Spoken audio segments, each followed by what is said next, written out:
Hello everybody and Happy New Year! Carl here, and I'm here today to talk to you about the new comics that are out the week of Wednesday, January 6th, 2021. First up from Marvel, we've got the fallout from the Last Remains storyline with Amazing Spider-Man number 56. From Boom Studios, we've got Buffy the Vampire Slayer number 21. Back over to Marvel, we've got a facsimile edition version of Captain America number 117, which was the first appearance of the Falcon. Good timing with a new TV series on the way for him. Although I believe that WandaVision is going to be coming first, and personally I'm very excited for that one.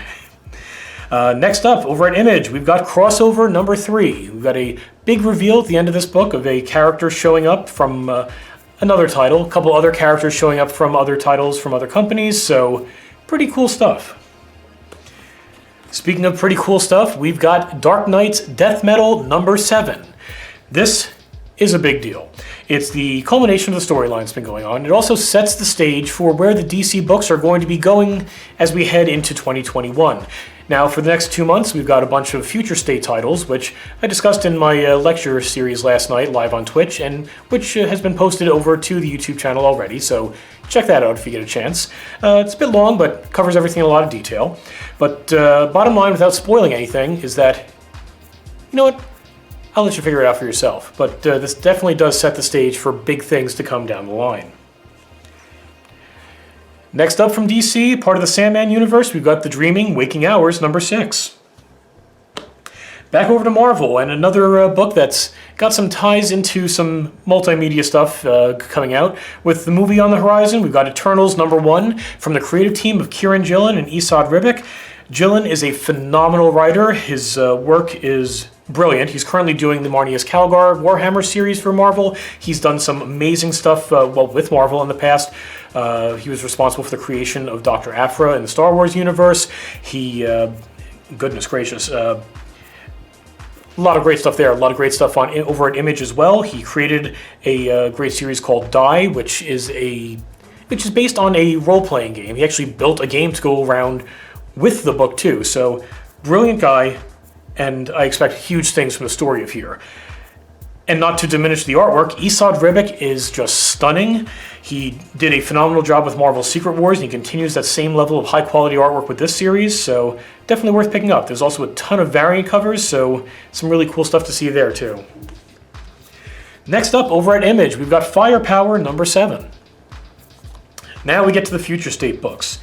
Now, Future State is pretty much taking over the entirety of the DC line for the next 2 months, with a bunch of different miniseries, some 2 issues, some 4 issues long. One of them, I believe, is 3. And this week we have 6 different titles. First up is Future State Flash number 1. Followed by Harley Quinn number 1.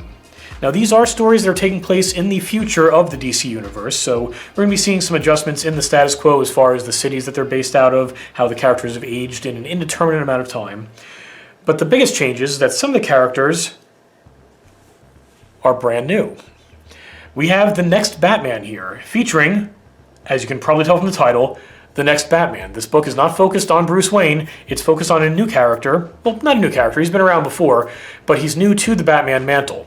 So definitely worth checking out. It is a book that has 2 backup stories too, one featuring the Outsiders and one featuring the Arkham Knights. So a lot of material in a nice hefty book.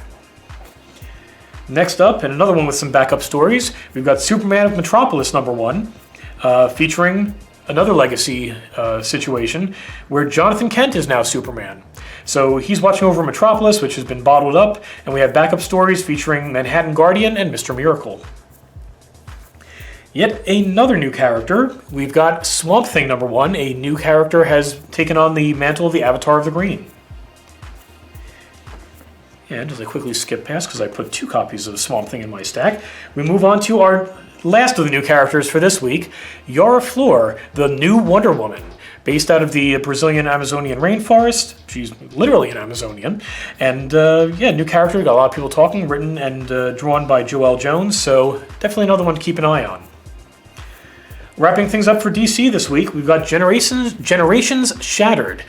It's a big, time-traveling storyline featuring characters from throughout DC, time continuity, from original Golden Age Batman all the way up through Kamandi, the last boy on Earth. And it's got a pretty solid creative team on it. 3 writers, a ton of artists, and definitely a fun little story. Picks up some plot threads from Detective Comics 1027, from Flash 750, and should be a fun little romp if you want something kind of on the side of all the Future State stuff. Keeping with event themes, we've got a tie-in to King in Black in this week's Guardians of the Galaxy issue number 10. Keeping with Marvel, but moving on to the mutants, we've got Hellions number 8. And I know I've said it before, but I'll say it again. I absolutely just love Nanny. She is a hilarious character, and I can't wait to see more of her. And I think I need to try to track down her first appearance. Still at Marvel, we've got Iron Man number 5. Part of the Books of Korvac storyline, if I recall correctly. Heading back to something mutant-related, we've got Juggernaut number 5, the ending of this miniseries. Jumping back over to the King in Black, we've got Return of the Valkyries number 1. Keeping things Marvel, but going all ages friendly over at IDW, we've got Marvel Action Avengers number 3. Back to the mainstream Marvel, we've got Miles Morales number 22. Yet another media tie-in, we've got MODOK Head Games number 2. We've got Rise of Ultraman number 5. Yep, whole lot of Marvel coming. Another King in Black tie-in. We've got Spider-Woman number 8. And to take a brief break from Marvel, from IDW, we've got Star Trek Year 5 number 18. Keeping things in space while returning to Marvel, we've got Star Wars number 10. Going back to King in Black, we've got Symbiote Spider-Man King in Black number 3. And if you want a little more information on Symbiote Spider-Man, we've got the Marvel Tales reprints of some past material with the character, with a gorgeous cover by Inhyuk Lee. Keeping things along the Donny Cates line, we've got Thor, number 11. And he's got another book out this week, in addition to the stuff tying into his events, so you'll be seeing more of him in just a moment. From IDW, we've got Transformers, number 26. And, like I said, going back to Donny Cates, a King in Black tie-in for Venom number 32. Back over at Image, we've got the reprint series in full glorious color, Walking Dead Deluxe number 6.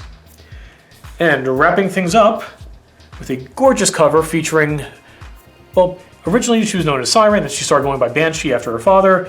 We've got X Factor number 6. And that's what you can expect to find this week. As always, we look forward to seeing you here in the store. Wear a mask and stay safe, because the healthier you stay, the more you'll be able to come back and visit us again. And we love your company. So, thank you very much for watching. Please like the video, subscribe to our channel, follow us on Twitch, twitch.tv/ToyWizStore, and we'll see you in the next video. Take care now.